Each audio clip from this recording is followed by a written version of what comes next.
Il y a un principe de base en construction, c'est-à-dire que la garantie est acquise à la réception du bâtiment. Et la problématique qu'avaient les armaturiers, c'est qu'entre le moment où ils installaient leur ferraillage et le moment où l'ouvrage était livré, il pouvait se passer 18, 24 mois, voire 36 mois. Et le constat était qu'ils étaient sans filet pendant cette période-là. Donc, en analysant en fait ce métier et avec l'AFCAB, avec leurs juristes, ils ont essayé de trouver une solution, de créer de toutes pièces une solution parce qu'elle n'existait pas sur le marché, et avec un partenaire assureur, de dire voilà la problématique qu'il y a chez ces gens-là, chez ces armaturiers, en fait, est la suivante, et il faut qu'on réussisse à pouvoir les garantir pour qu'ils ne se retrouvent pas sans filet.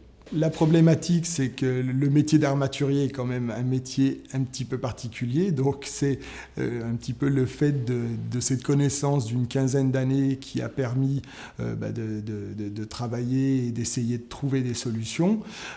Aujourd'hui, nous devons avoir, que ce soit des armaturiers qui soient certifiés en pose ou certifiés par rapport aux aciers qu'ils utilisent, on doit avoir un portefeuille d'une vingtaine d'armaturiers pour lesquels on a trouvé des solutions répondant en fait à leurs problématiques de tous les jours. Chaque armaturier a une structure différente.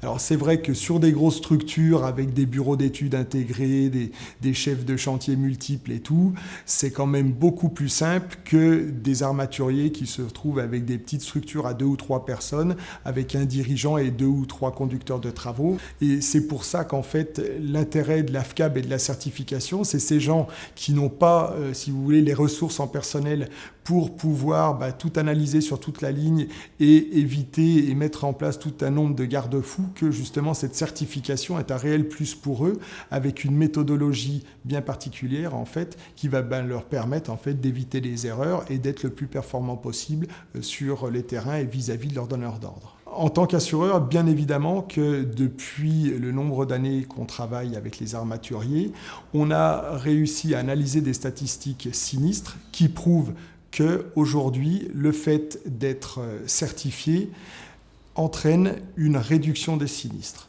Donc ce constat a été fait avec un recul de 15 ans, et sur des faits concrets, ça nous a permis en fait de trouver des partenaires assureurs, donc compagnies d'assurance, en leur disant écoutez, voilà, aujourd'hui on vous amène une profession avec des gens qui sont très pointus, qui sont certifiés. Voilà la statistique sinistre que nous avons aujourd'hui du fait de cette certification, et ce qui nous a permis de mettre en place des protocoles avec des tarifications spécifiques du fait de cette moindre sinistralité. Aujourd'hui, il me semble que c'est un réel plus vis-à-vis des donneurs d'ordre de leur dire écoutez, nous, on vous apporte une solution technique et en plus, nous sommes certifiés, nous avons une méthodologie et tout, et entre guillemets, c'est garant d'un résultat positif et sans problème en fait par rapport à l'ouvrage qu'ils doivent construire ou par rapport au lot qu'ils ont vis-à-vis du donneur d'ordre. En termes de tarification, bien évidemment que nous avons pu négocier avec nos partenaires assureurs une tarification préférentielle, car les chiffres sont là et le disent.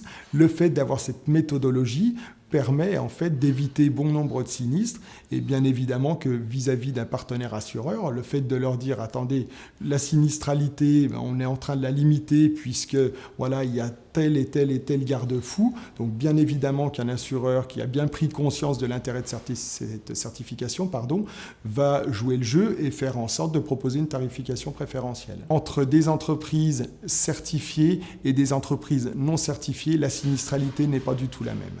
D'où l'intérêt de cette certification qui est reconnue de tous. Et je pense que là, il y a vraiment une conscience collective qui est en train d'être prise. Et en finalité, je pense que pour les années à venir, la certification, tout le monde sera obligé d'y passer. C'est l'intérêt vraiment de tout le monde. La certification n'est pas franco-française. Évidemment que dans d'autres pays, il y a d'autres certifications, d'autres labels, car de toute façon, la conscience collective va pour l'intérêt de tous et le fait d'avoir de la qualité en finalité. Je pense que le contexte législatif va dans le bon sens, puisque la certification amène une réponse positive à un besoin collectif. Donc, au niveau législatif, que ce soit pour des ouvrages d'art, pour qu'en finalité, sur des ouvrages individuels, le but est de pouvoir proposer une qualité accrue, une qualité supérieure.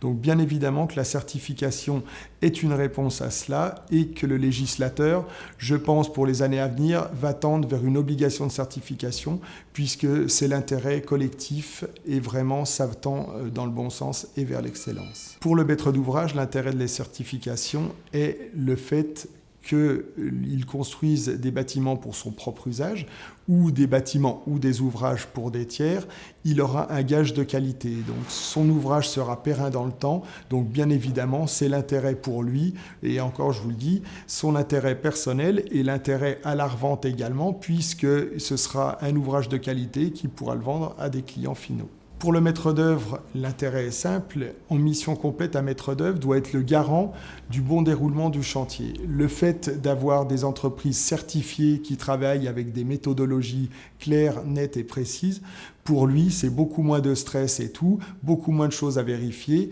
et c'est l'intérêt de tout le monde encore et on tend toujours vers une démarche qualité et pour lui, c'est quand même beaucoup plus facile de suivre un chantier avec des entreprises certifiées que des entreprises qui n'ont pas de méthodologie et qu'il va devoir reprendre tout au long de la vie et la durée du chantier. Alors, la méthodologie de la certification, en fait, va apporter le fait de savoir de A à Z comment mettre en œuvre son métier ou les produits utilisés pour une réalisation finale optimum, on va dire. Donc, dans la certification, il y a deux axes majeurs. Il peut y avoir une certification du produit lui-même qui va être mise en œuvre et ensuite une méthodologie de la certification en fait sur l'usage et la mise en œuvre de ces différents produits. Voilà, le tout étant qu'en ayant des produits certifiés, une méthode d'utilisation et de mise en œuvre, on va arriver à un résultat optimum pour l'ouvrage réalisé. Par exemple, pour la construction d'un ouvrage d'art tel qu'un pont, un armaturier va recevoir des plans d'exécution, c'est-à-dire qu'il va décortiquer ses plans pour savoir quel type d'acier il va devoir utiliser et mettre en œuvre. Voilà, donc la certification, une fois ces plans décortiqués, il va réaliser la construction et ensuite il y aura une phase de mise en œuvre. Et justement, la certification a cet intérêt de donner une méthodologie pour la mise en œuvre, pour ne rien oublier au niveau des sections pour relier les aciers, ce qui fait qu'au résultat final, le risque d'erreur sera quasi nul et on arrivera à un résultat optimum. Demain, je pense que la certification aura une place majeure sur le marché. Elle va dans l'intérêt général, on tend vers une qualité optimale et je ne vois pas comment on pourrait s'en passer. Donc vraiment, je pense que les entreprises qui ne sont pas certifiées à l'avenir vont avoir beaucoup de mal pour travailler sur le marché. Donc oui à la certification et c'est l'avenir et l'intérêt de tous.